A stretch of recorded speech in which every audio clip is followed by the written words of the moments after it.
Pues esa es la reacción de un hombre en Florida por no encontrar pajitas de plástico en un McDonald's. Le pregunta a la empleada por qué no hay y esta le dice que la ley lo marca así. Los clientes tienen que pedir una pajita si quieren en el mostrador, pero no se encuentran ya en el autoservicio. Lo que más llama la atención es que sus compañeros tardaron 15 segundos en reaccionar y de una manera no muy enérgica, como habéis podido ver antes. Pasó el día de Año Nuevo. El restaurante cumple con la normativa. En 2020 las pajitas estarán completamente prohibidas. El hombre ha sido detenido.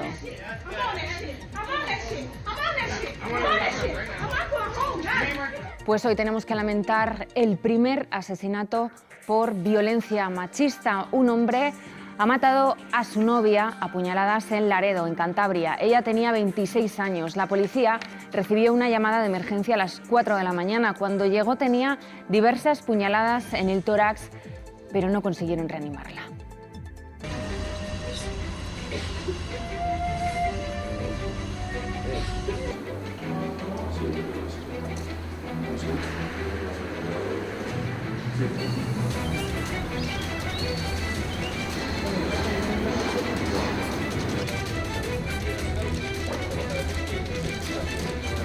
Y menos de un chico que es aparentemente para todo el mundo excelentísima persona, de buenísimo trato y súper educado.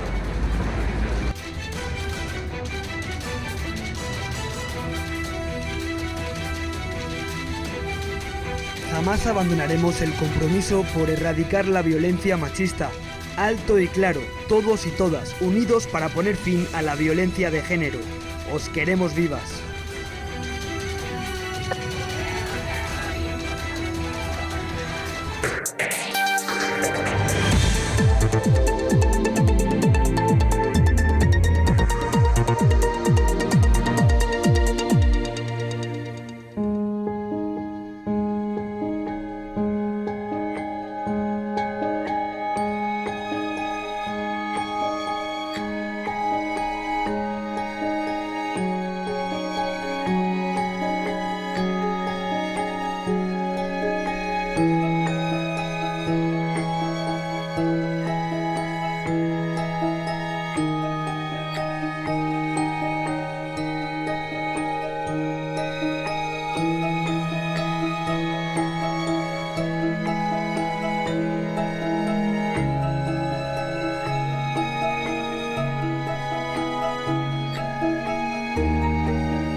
La manada aquí en España continuará su vida en la calle y no entre rejas, en prisión preventiva, como pedía la acusación. Es lo que ha decidido el TSJ de Navarra con 2 votos a favor y 1 en contra. Todavía tienen pendiente el juicio de Pozo Blanco y la sentencia definitiva de este.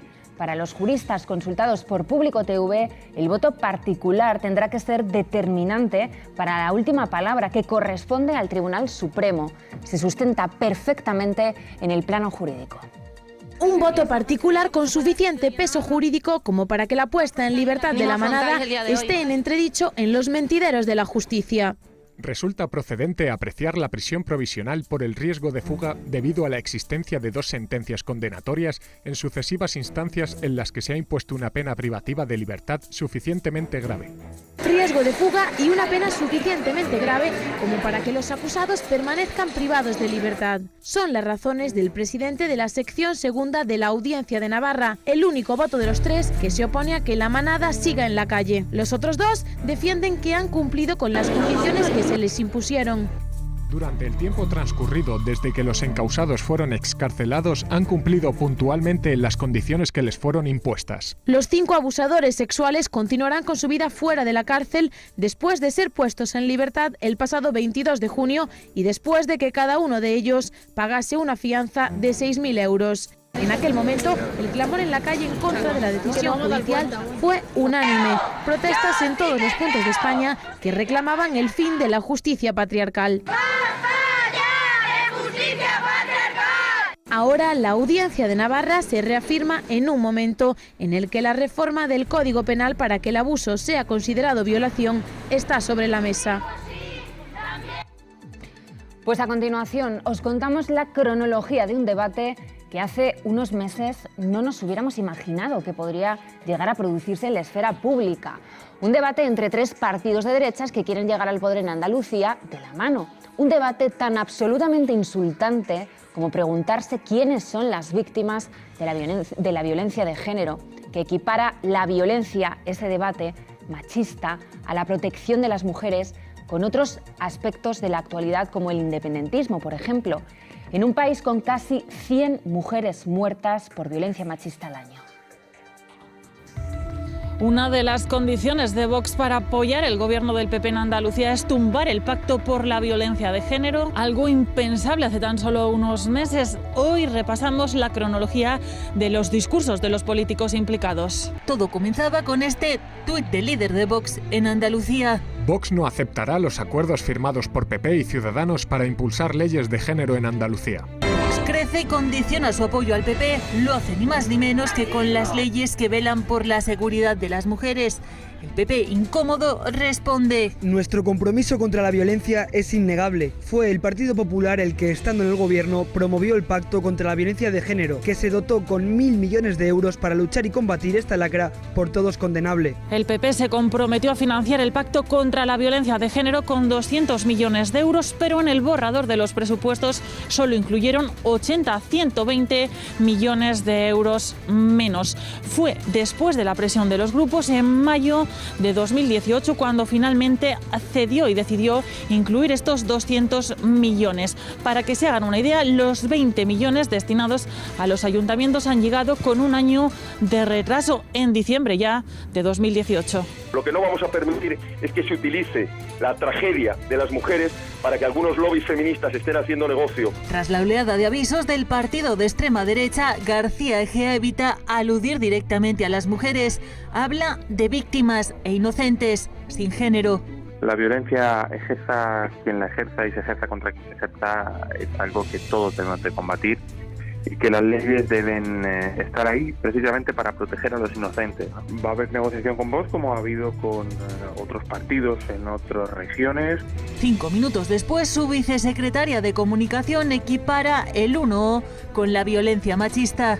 Nos resulta muy sorprendente que se nos achaque al Partido Popular y a Ciudadanos esa necesidad de los votos de Vox y, sin embargo, esta misma reclamación no se haga al gobierno del Partido Socialista en Madrid cuando está sustentado por los votos, por ejemplo, de los independentistas catalanes.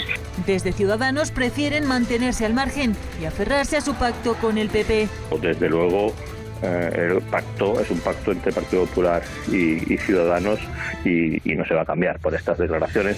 Desde la formación naranja prefieren ignorar a Vox, pero no es recíproco. Vox propone sustituir las leyes de ideología de género, que no protegen a la mujer y persiguen al hombre solo por serlo, por una ley contra la violencia intrafamiliar. Es decir, lo mismo que proponía la veleta naranja no hace mucho. Mientras en el PP empiezan a oírse voces discrepantes. Ni un paso atrás contra la violencia machista. Una grieta que empieza por el norte. El drama de la violencia contra la mujer es una de las que no puede estar sujeta a este mercadeo populista en el que nos quiere someter o el que está intentando meter en la política española Vox. Que echa por tierra Pablo Casado, que insiste en defender el pacto. Tampoco vamos a admitir que la izquierda ponga cordones sanitarios a ningunos partidos cuando precisamente ellos están cenando en Nochebuena con los terroristas de ETA y ellos están pactando con aquellos que quieren destruir España desde Cataluña. Alineándose con el discurso de Vox.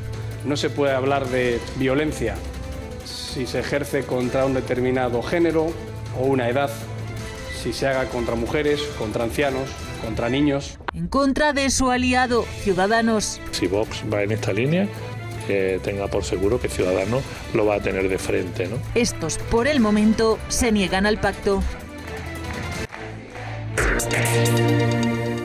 Vox Vox usa la ley contra la violencia de género como moneda de cambio para entrar en el gobierno andaluz. Solo un día antes del primer asesinato machista de 2019, su secretario general decía esto. Cuando hay leyes que han dividido a los españoles entre españoles de primera y de segunda, han conculcado los derechos de una parte de la población, en este caso de los hombres. Pero, ¿cuáles son las medidas que recoge esta ley y que tanto molestan a Vox? Para empezar, amplía el concepto de víctima, añadiendo a los hijos menores de edad de las mujeres maltratadas, a las personas dependientes de la víctima que convivan en el entorno violento y a las madres de hijos asesinados por sus parejas o exparejas. Esta ley da más protección a la mujer maltratada, porque ya no será necesaria una denuncia para que puedan contar con asistencia jurídica. Y es que en 2018 solo un 67% de las víctimas denunció. Otro de los puntos más novedosos y pioneros de esta ley, y al que la formación de Abascal también se opone, es a que los crímenes fuera del ámbito de la pareja o expareja sean considerados como feminicidios. Así, Laura Luelmo o Diana Quer serían tratadas como víctimas de la violencia de género. Medidas también en materia de trabajo, con un plan contra la desigualdad salarial entre mujeres y hombres. Esta ley penalizará a las empresas con prácticas laborales discriminatorias. Pone el punto de mira en la educación. Se integrará la igualdad de género en todos los centros educativos y en este sentido hace especial hincapié en la formación de los docentes en materia de género. Son algunos de los pilares sobre los que se sostiene este gran acuerdo contra la violencia de género en Andalucía, que fue apoyado por PP y Ciudadanos en septiembre del año pasado y que ahora Vox, utilizando sus votos como moneda de cambio, intenta derribar, entonando su discurso más machista y destructor contra la igualdad de género. El anteproyecto de la ley frente a la violencia contra la infancia quedó aprobado, como os contamos, el viernes de la semana pasada. Las ONG celebran la noticia, pero puntualizan que falta el enfoque de género.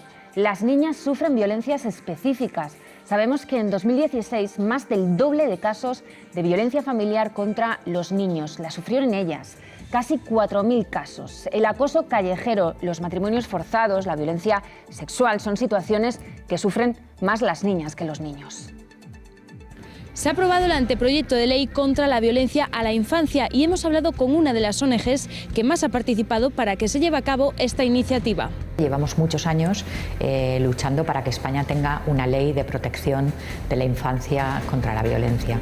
Queda por considerar el enfoque de género, que las niñas pasen a ser un sujeto de derecho en sí mismo porque sufren violencias específicas, la trata, por ejemplo, la mutilación genital femenina o el acoso sexual.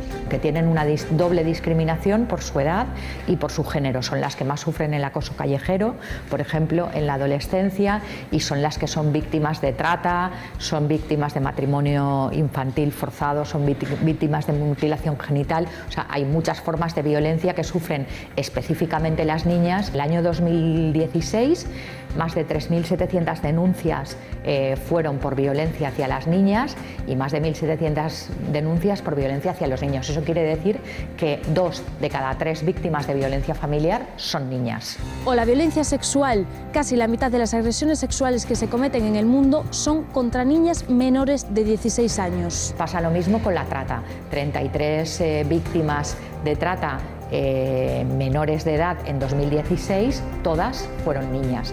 El problema, faltan datos, faltan cifras. Lo que sabemos por ahora es que en el año 2016 más de la mitad de este tipo de la violencia hacia la infancia, casi el 68%, lo sufrieron específicamente las niñas. En España hay matrimonios forzosos. No hay datos. Necesitaríamos tener datos de mejor calidad, datos desagregados por edad y por género para saber en concreto cuál es la magnitud del problema y poder poner las soluciones. Se pondrá en marcha un registro único de información sobre menores víctimas que permita focalizar toda la información estadística sobre la violencia ejercida sobre la infancia y la adolescencia. Aunque el anteproyecto incluye la mayoría de medidas demandadas por las ONGs, una de las más importantes, los programas de formación contra la violencia en los colegios. Abarcar todos y cada uno de los sectores y ámbitos con los que conviven los niños y niñas menores de edad.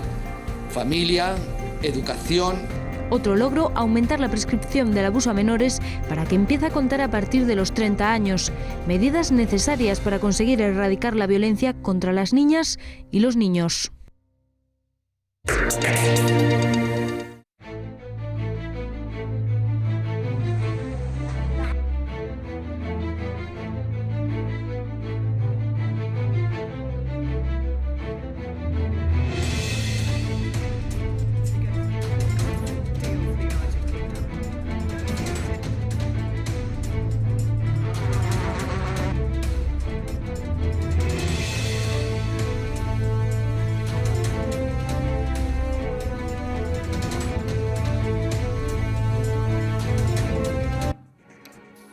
Bueno, pues volvemos a España. El Gobierno intentó hace unos días, a través de la ministra de Justicia, que la Iglesia, y concretamente el prior del Valle de los Caídos, diera su consentimiento a que se pudiera entrar allí en la Basílica del Valle para la exhumación de los restos de Franco. El que fuera candidato a las elecciones con Falange Española, el prior del Valle, vuelve a negarse.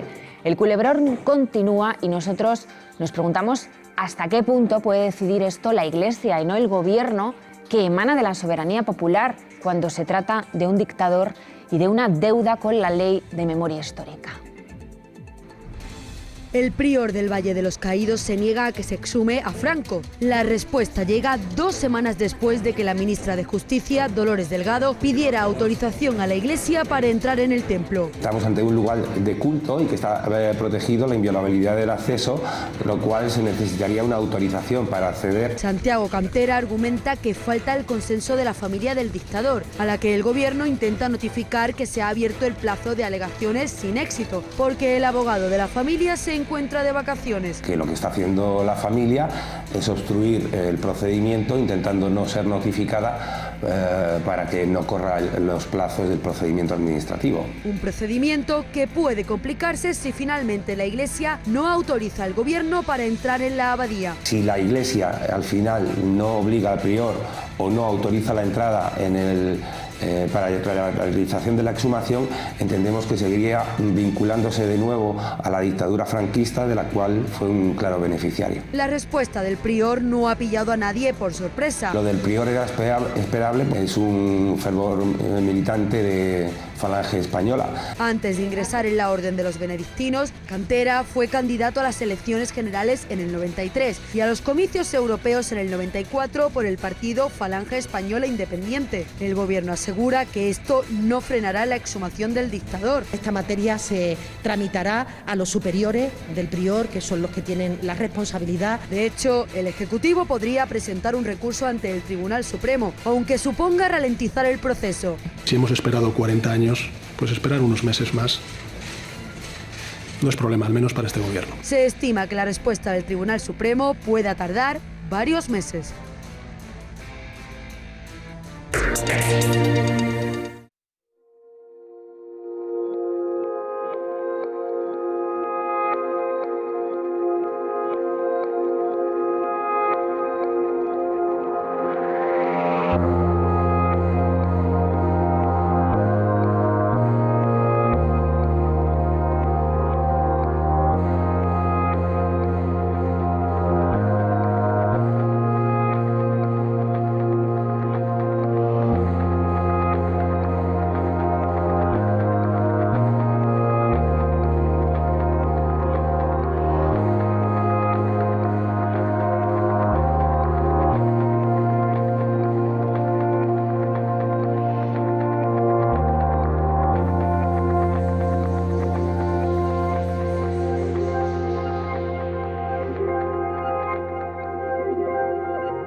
El debate sobre si el Louvre de París hizo bien al conceder a Beyoncé y Jay-Z grabar su videoclip en semejante templo del arte se ha disipado con los resultados. El museo ha sido visitado por el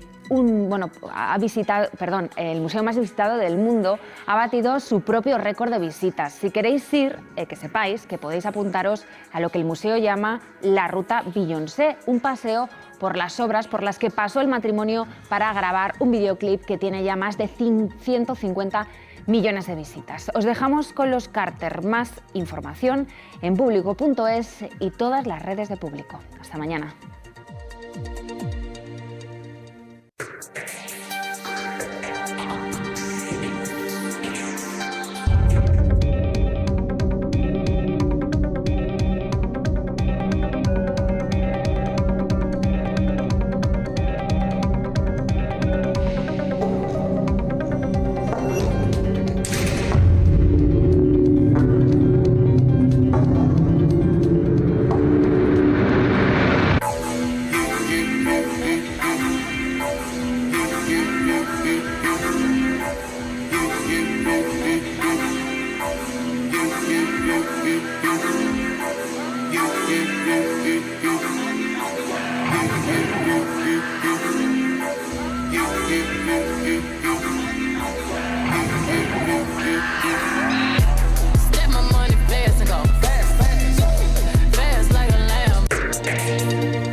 Existe un lugar desde donde se reivindica el análisis, el derecho a la memoria, la empatía, la reflexión, el diálogo y la investigación.